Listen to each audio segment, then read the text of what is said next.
The New York State Office of Addiction Services and Support, or OASAS, provides this podcast as a public service. Thoughts and opinions expressed do not necessarily represent or reflect those of the agency or state. This is Addiction, the Next Step. This is Jerry Gretzinger, your host for Addiction, the Next Step, and we're coming to you from the New York State Offices of Addiction Services and Supports. Thanks for checking us out for this episode. Today, we are talking about something that is incredibly important. You've probably heard previous episodes where we've talked about the workforce epidemic. Not really epidemic, but the workforce crisis, I guess I'll say, because we're trying to make sure that we have enough people working in addiction services to provide those needed services and supports. And among the things that are being done to help support that are scholarship opportunities. And today we are joined by some folks who are going to explain some of those opportunities, and they are really tremendous opportunities. If you have any interest at all, you want to listen closely because this is a great time to get some really important information. The folks sitting down with us today are from Stony Brook University and Samaritan Daytop Village, and I'm going to let them introduce themselves here. We'll start with our guest from Stony Brook.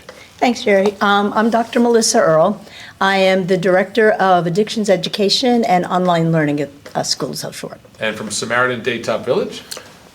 I'm Harry Scott. I'm an Assistant Vice President of Residential Treatment Programs.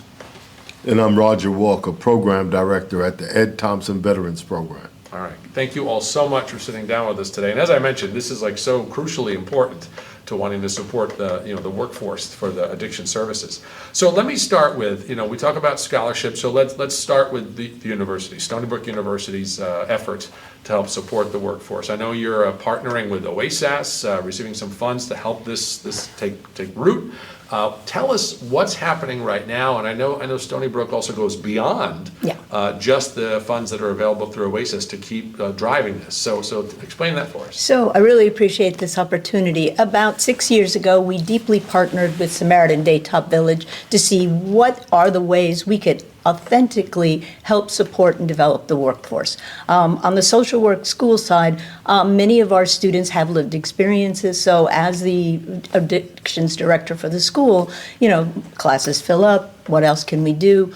We talked to Samaritan. They have folks who wanted to become masters of social work, so the first thing we've been doing scholarship-wise was to see how could we educate both sides of that. Based on that credibility, OASAS said, hey, would you like to establish almost like a CASAC Academy and participate in the Addictions Professional Program? So drawing on the wonderful work that we've done with these two gentlemen and beyond, we have some other folks who are not in this room, we built what I like to think is sort of real-time, authentic, best practices, best of the best between a university and an agency that's in this work every day.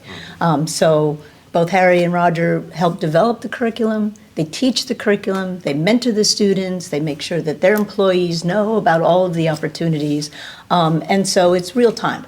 And so as Harry and Roger come home from work and sit in front of a Zoom class, because these are online Zoom classes, their students, for the most part, are coming home either from internships or their own jobs in addiction, and it's a rich and rare opportunity to talk about the work within theoretical parameters, within best practices, so that a truly informed workforce can be the end result of all of this. And that's great. And Melissa, I just want to make sure people understand too, when we talk about these scholarships, the percentage of the cost of pursuing these degrees, the opportunities, how much of that is often covered by these scholarships? So I want to be clear and say thank you, OASAS, for the 350-hour curriculum, which is available to non-MSW students. 100% of your cost is covered.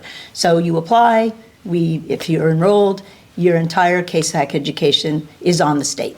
Thank you. And I will come clean and say, I knew that was the answer. But I always like to make a point of that because I know people will wonder, like a scholarship is great, but how much am I left having to foot the bill? And I know what's so remarkable about this is that you're not left to handle any of that. It is covered. And if I can say, it's just a genius way to spend the opioid settlement money through what's called an Addictions Professional Scholarship. Yeah, so investments that continue to pay dividends years and years forward for the workforce. Yeah. All right, so this is great. So I want to talk to you gentlemen now, Harry and Roger, both of you. Talk me through. We have people who see this opportunity, they take advantage of it. Talk about the role that you play in helping them to kind of nurture this interest and then be able to see it through to fruition. My interest in wanting to teach this particular subject matter is, well, one, I've been a KSAC since 2009. Been working in substance abuse treatment for about 19 years now. And I just wanted to share the information that I've received over the years and the changes that I've witnessed, especially in light of the opioid epidemic, knowing the challenges we have with fentanyl and really to make sure that folks understood that the credentialing was important. You need a little more than just working in the field. You know, getting formal education around addiction is very important. So my role is comes from a similar background. I mean, I'm a KSAC. I have lived experience, and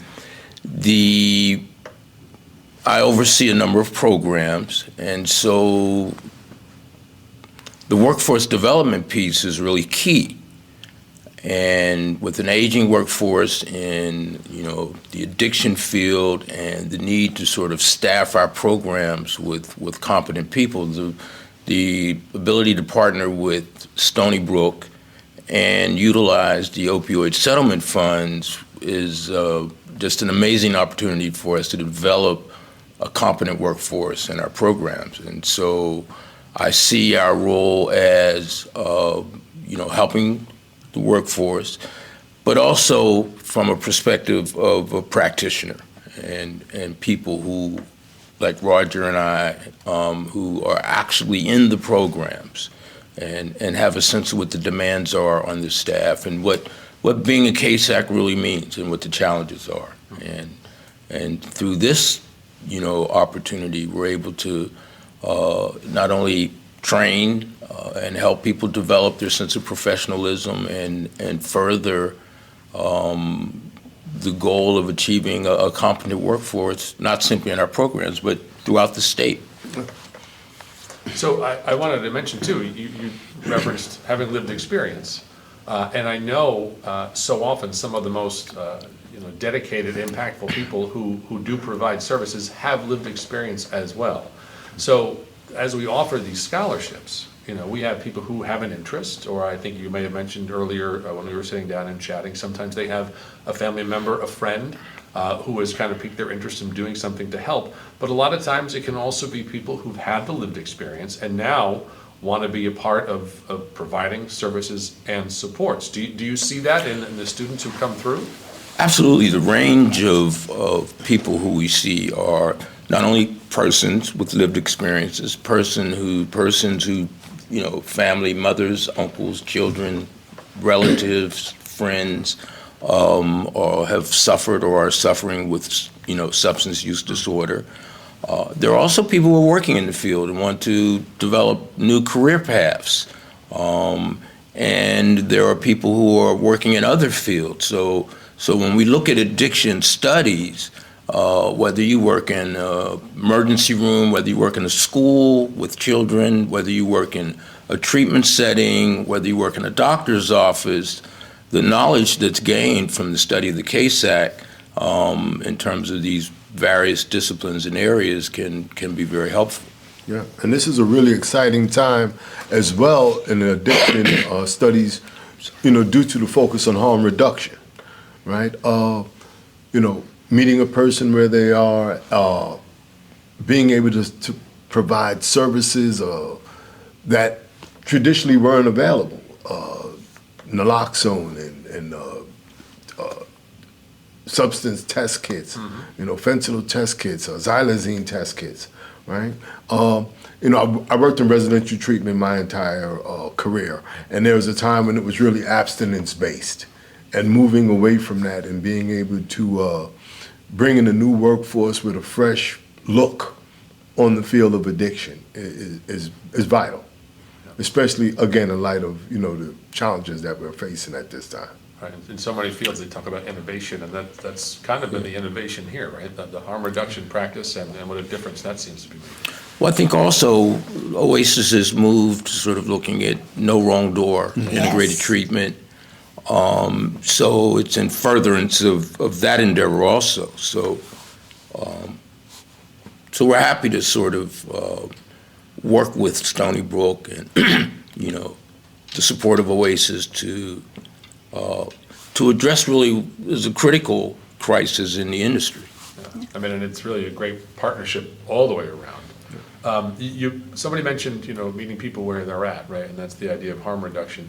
I wondered, as you work with some of the folks who come through and want to take advantage of this scholarship, we always talk about barriers, right? I mean, when it's people who are using substances, there can be barriers to treatment.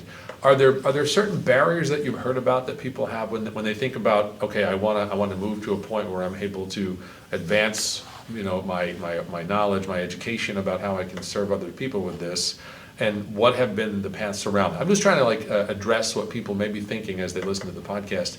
I'd love to do this, but so what are one of those major, or any one of those obstacles that you hear about that you've been able to find a way around?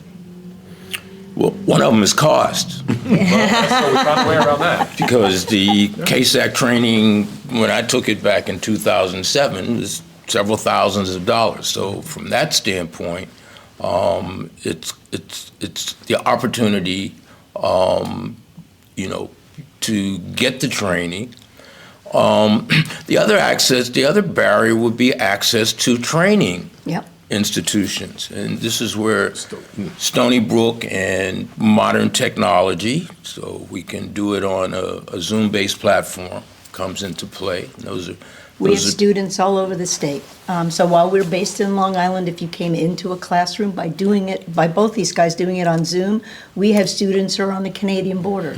We had somebody apply saying, I'm the only harm reduction advocate in my Finger Lakes County, and I want to be able to have a more informed way when I advocate, when somebody says, okay, thank you for the information, and I think I'm ready to get sober. She wanted to have the skills. So by utilizing the best practices in online learning, and these guys, we really are able to reach out past some of those barriers of access to, I can't get to Long Island. You don't have to. Get home in time and turn on your computer. Log on. What's so great about that as well is that it diversifies the class so much. We're talking urban, rural, it's just a great blend of experience as well. You have folks from the mental health side, you have folks from the addiction side, and we get to talk about what some of the barriers are to treatment, right?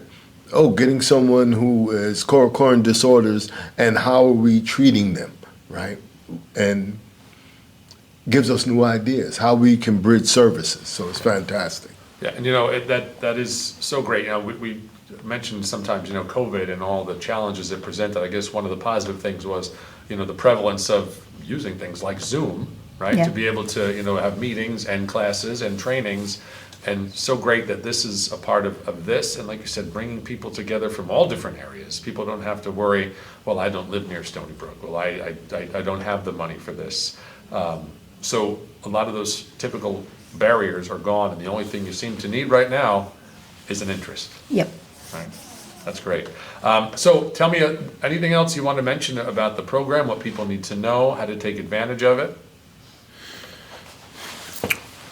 Well, first, if you'd like to come for the CASAC program that is funded by the Addictions Professionals Program, just log on to Stony Brook's website. It's a long one, folks. Social welfare, all one word, .stonybrookmedicine, all one word, .edu.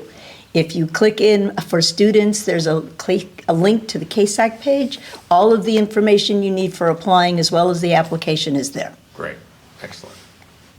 And at Samaritan Daytop Village, we offer a variety of services regarding addiction services, homeless services, medical services, and Harry, other services that I may have? Yeah, we have our footprint along the entire continuum. I mean, peer recovery centers on one end of the spectrum, and outpatient programs, residential treatment programs, as well as we operate a lot of transitional housing in both in New York City and in the Mid-Hudson and Long Island, and in Staten Island as well. So we're a full-service, OASAS-funded provider. Great.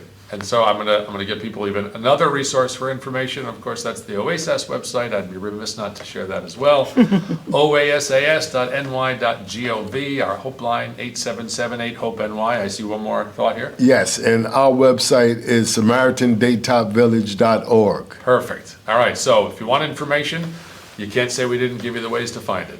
Thank you, each of you, for coming out and speaking with us today. I think it's so important that we share this information, make people know how to, access these great opportunities, these scholarship funds, and hopefully we'll generate some calls and interest and continue to support that workforce.